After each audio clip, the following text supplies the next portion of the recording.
Et c'est avec vous Aurélie Lafay, bonsoir. Bonsoir Mathilde. On commence ces infos du jour avec de nouveaux panneaux qui ont vu le jour sur les autoroutes yvelinoises. Ils sont là pour vous avertir qu'une voie de circulation est réservée à l'occasion des Jeux Olympiques. Elle est dédiée aux véhicules accrédités pour le transport des athlètes, aux journalistes, aux transports en commun ou encore pour les secours. Cette voie permettra de desservir les sites de compétition et d'écourter le temps de trajet des personnes accréditées.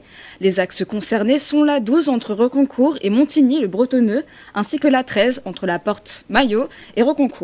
Sa mise en application commencera le 15 juillet jusqu'au 13 août, puis du 27 août au 8 septembre, dernier jour des Jeux paralympiques. Un mot de sport à présent Aurélie, puisque c'est officiel, la sélection pour le VTT cross-country est enfin tombée.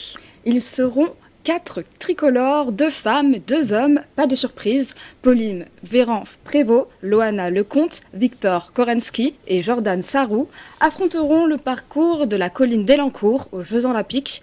Pour rappel, leurs épreuves se dérouleront sur 2 jours du 28 au 29 juillet.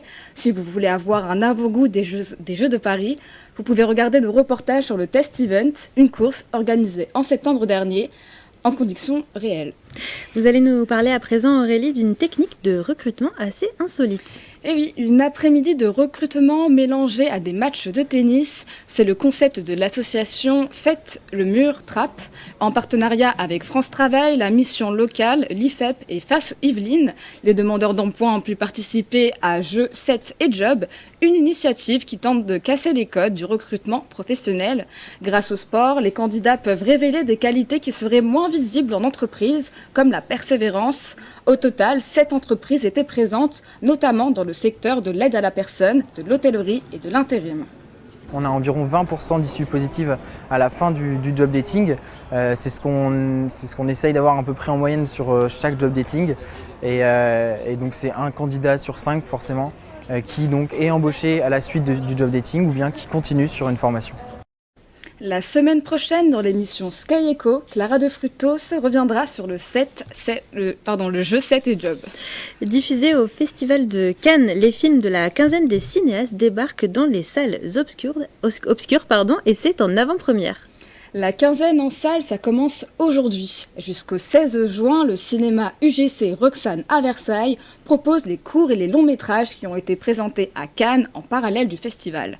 Les projections dans une trentaine de salles à travers la France offrent la possibilité aux spectateurs de découvrir ces œuvres. Vous pouvez vous rendre sur le site UGC Roxane pour acheter vos places. C'est que des avant-premières mondiales, donc c'est des films qui n'ont été montrés qu'à Cannes au mois de mai.